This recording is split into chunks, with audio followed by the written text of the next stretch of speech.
Hey, what's going on? I am J.A. Dudley. Uh, Out here on this first day, about to start getting after it. Fed the puppies, fed the chickens. Out here doing the things. Family asleep.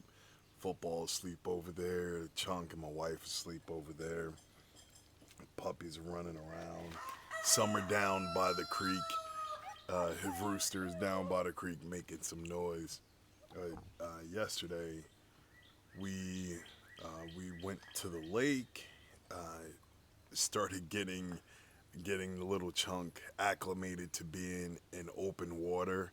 Had his swimmies on, and I'm holding him from his back, like the strap that goes around his back, and letting him stretch out and start paddling like he's swimming and stuff. Got to get him swimming lessons. I still have to continue my own swimming lessons so that I could be a better swimmer, more effective in the water. Even when I was out there, it was really wavy. There were a lot of boats and stuff going by, making waves out on the lake. So when I was out there trying to do my paddling or swimming that Phelps taught me, I I was doing good, but those waves were catching me. So then I tried to flip over and float. That was working, but then I started getting too cautious about the bottom because the bottom is nothing but rocks. I think it was a rock quarry that they did, and then it just filled it up with water. I'm like, boom, now you got a lake.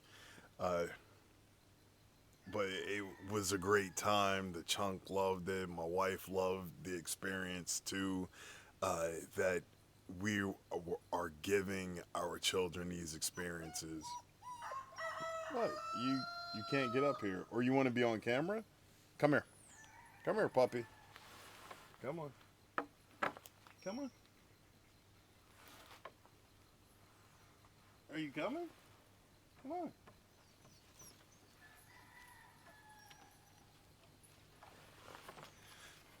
This is one of the puppies that was down there whining. You want to say hi to the people?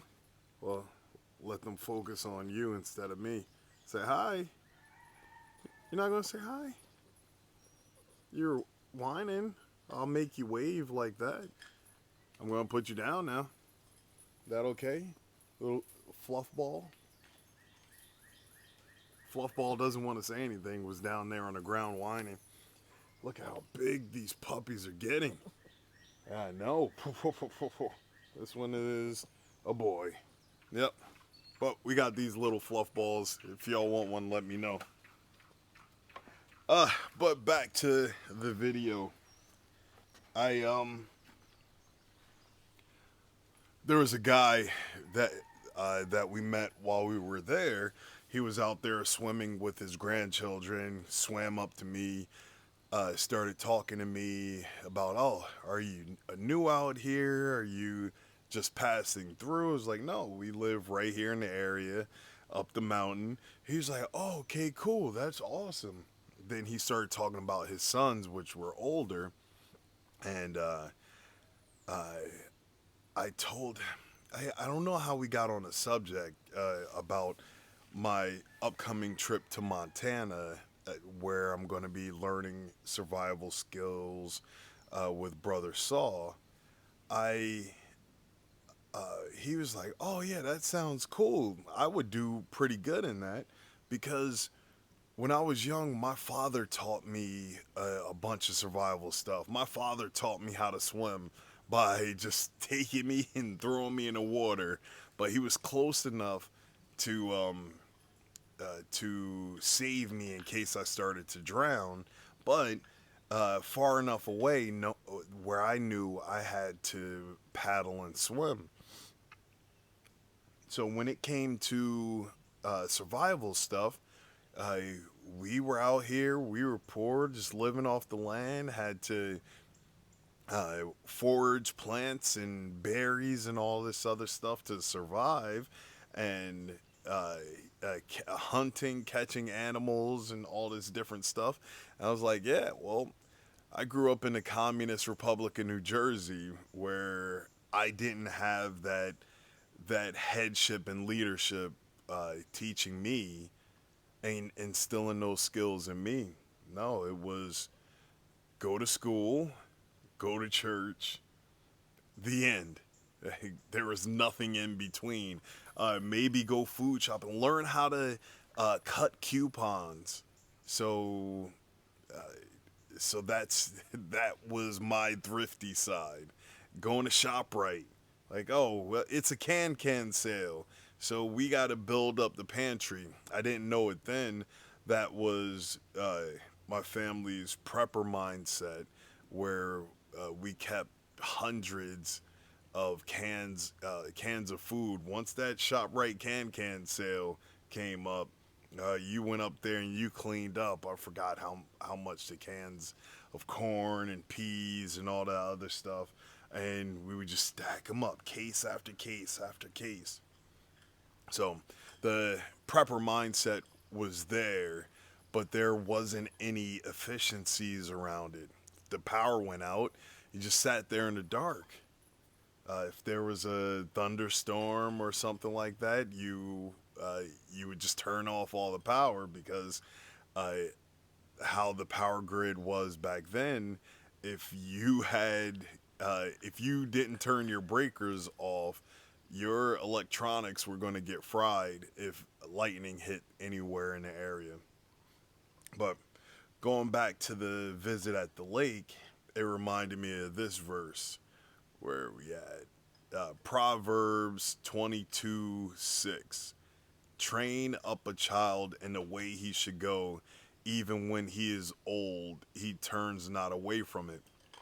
So I was talking to that guy in the lake, and he said, even though my older sons are assholes now, they still have these survival skills that my father gave me, that I gave them, and I don't have any fear. If they're out in the wilderness, they'll be able to survive. I was like, shoot, with me, I would be completely lost. That's why I'm going to do classes like this, so I can not only learn, I can teach my children.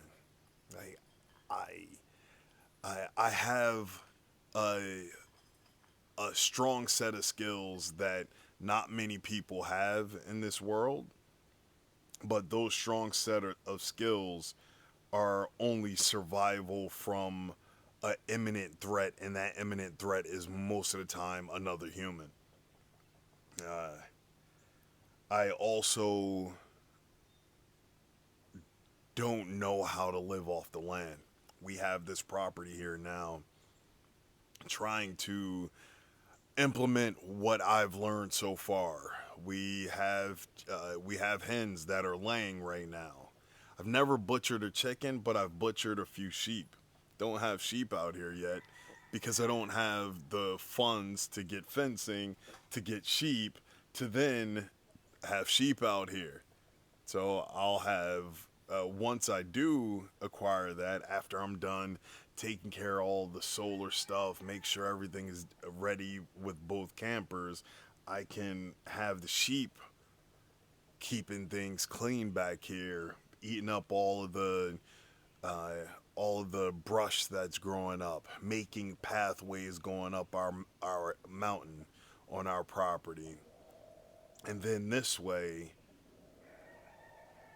I would be able to have my own and be able to feed my family. I'd be able to teach my sons how to butcher. Like, that's not. I watched butchering for a year straight on YouTube driving a semi truck. What are you doing over there, Rooster? It's. It is not. Even when I was younger, my family, like, they really didn't involve uh, the kids with uh, their food preparation, like getting uh, the Thanksgiving turkey. Like, all I knew was you bought a turkey, and then you stuffed it full of stuff, put it in the oven, and used a turkey baster to keep it moist.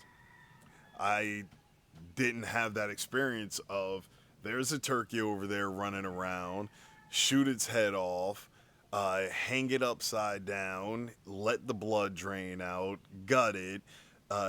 What are you going to do with the insides? Are you going to make that for food for your animals, like meaning your dogs and stuff? Then completely clean it. Oh, I forgot the defeathering part. If you're going to defeather by hand, or you're going to defeather with one of those spinny things, which I want to get, I, none of that stuff was taught to me. None of that stuff was going on with anyone that lived around me in New Jersey. You, you just go to the store, you buy a butterball turkey, and that's it. Like, I want more out of life than just that. I want to learn how to do these skills so that I can teach these skills to my children. So my children can teach these things to their children, and then they can remember me because I instilled something good in them. Another thing that wasn't in, I don't think that it was instilled in me in the proper way, was the word from the Father. I was just throwing Christianity, following the New Testament doctrine, and as long as you repented, whatever you did was good.